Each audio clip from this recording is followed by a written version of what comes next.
Here we are, last Friday of the half term. So thank you all so much for taking the time to come and drop in and take part in our coffee and croissant, which today is going to be focusing on one of the key principles within our EDI phase 2, the use of the visualizer.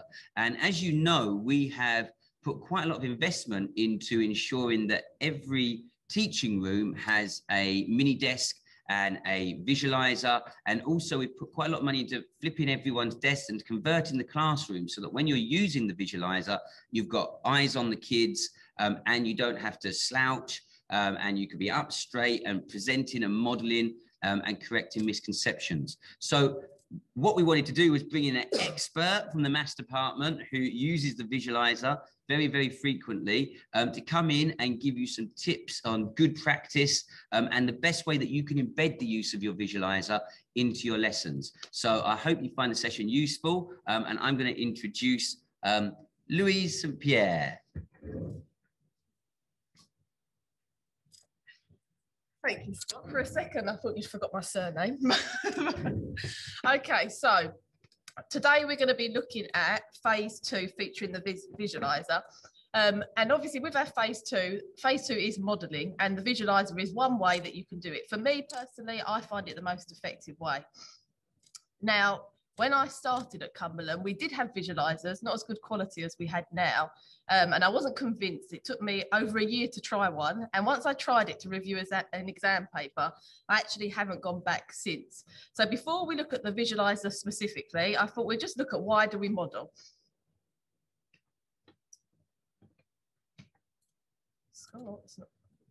Okay, so why do we model?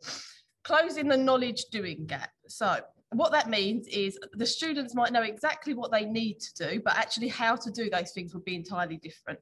So as teachers, we know, for you to get full marks on this exam question, I need to see your work looking like this. But as students, do they know how to spot it? And our job in modelling is to build up that mental representation that we have so that students are able to have it for themselves. So for example, in English or another subject, students might know, I need to use a sophisticated range of vocabulary in order to get the most marks. But do they know what that actually looks like when they've got an exam question sitting in front of them?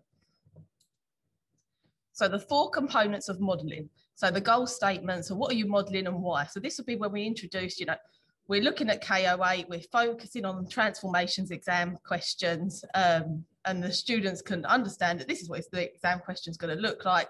This is why we're focusing on it, and this is where it fits into our bigger picture. Then we go to the demonstration part. So someone who is highly skilled in the behavioural skill to demonstrate, obviously that is us as the teachers, and it gives the students a simple and positive example. After we've demonstrated, the students should get a time to reflect. Now, this will look different in different subjects. So students should reflect on the modelling. What did they see? What worked? That's their opportunity to ask questions. I didn't understand when you did this part. Can you show us why you got this answer? Practice.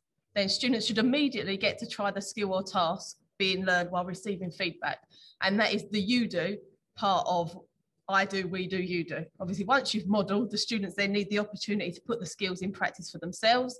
And then if necessary, you can go back to certain parts of modelling so that you can go through the bits that perhaps they're still not picking up. So visualizer in action. I've got a video here of Miles in maths. We're doing transformations at the minute, and we've got him using it. As you can see, I personally think it's made a big difference having the visualizer stand, because initially my reservations with using a visualizer was, unless you've got excellent behaviour management, and which we do in our classes now, sometimes if you're short especially, it's very hard to see to the back of the room if you're sitting down. So now we've got the stand, we're able to stand up while we're doing it. I think that increases your presence as a teacher and just makes you more aware of what's going on, at the same time being able to explain. So I'll show you Miles's clip.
Okay, so as you can see from Miles's video, especially a topic where in maths that has that practical element, geometry, where you need to draw. In the past, before we didn't use visualizers, people would be using PowerPoints and the animation would be done. It would be really hard for students to see how to do that themselves. You can see from a student's point of view in that class, Miles is still very clear, and at the same time you can actually see what he's doing on the board. It almost looks like it's your piece of paper in front of you. Obviously, I picked this clip of Miles because you can see, you know, there are going to be some teething issues. If you haven't touched the mouse for a while, the board might go off, things like that. But these are all part of learning how to best use your visualizer. Oh, so sorry, let me just pause that. So just some tips for people using the visualizer. Stand up and face the room. Ensure students are in slant and that you're still scanning the room as you're presenting.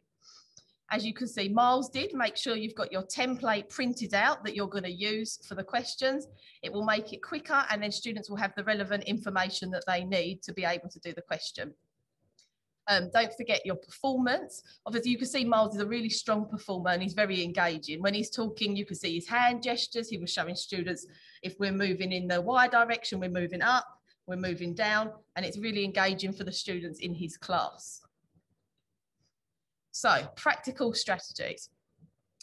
In phase 2, obviously, expert at work is the way to show students what a successful outcome looks like for a task. Now, I've been doing some reading on this, and there was 2 options for when you narrate. So, the option Miles chose to do is as he's doing the question, he's talking through it at the same time. And then once he's done, he will ask students for any questions. Now, a way that was quite popular, and I've tried it myself on a few occasions, is when you first do the question, you do it in complete silence. Once you've done it in silence, you then go back and you talk through why you made the decisions you made in regards to doing the question. And then after that, then you ask for the students if they have any questions. That is something I would say, if you've never done the modelling in complete silence and then talked it through after, give it a go to see which way round you like it. Another thing that's really important is before delivering, carefully consider the modelling that you choose so that it doesn't feed into misconceptions. So, for example, when I started teaching, I remember I was teaching squares and cubes, and I taught my class by showing what a squared number is by saying 2 squared equals 4. And I thought, okay, perfect, I've done a really good job. We're now going to start the independent work.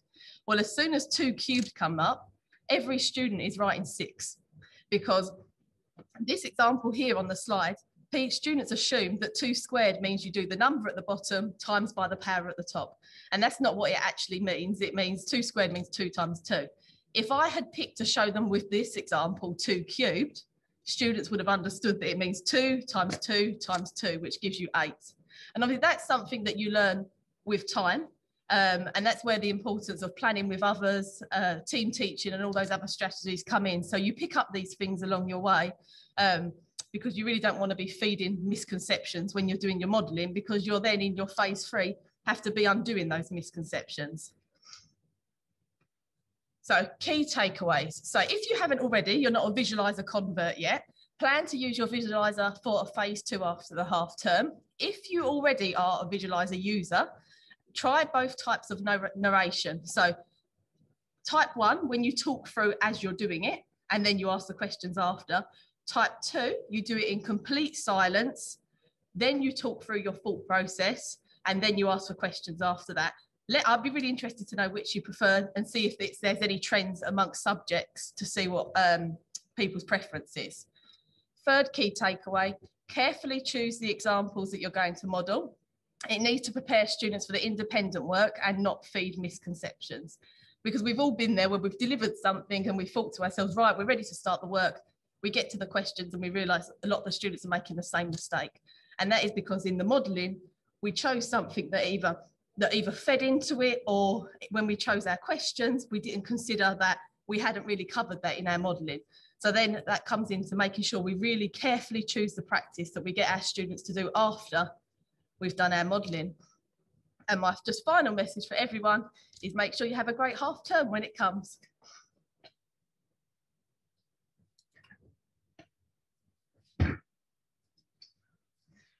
Thank you very much, Louise.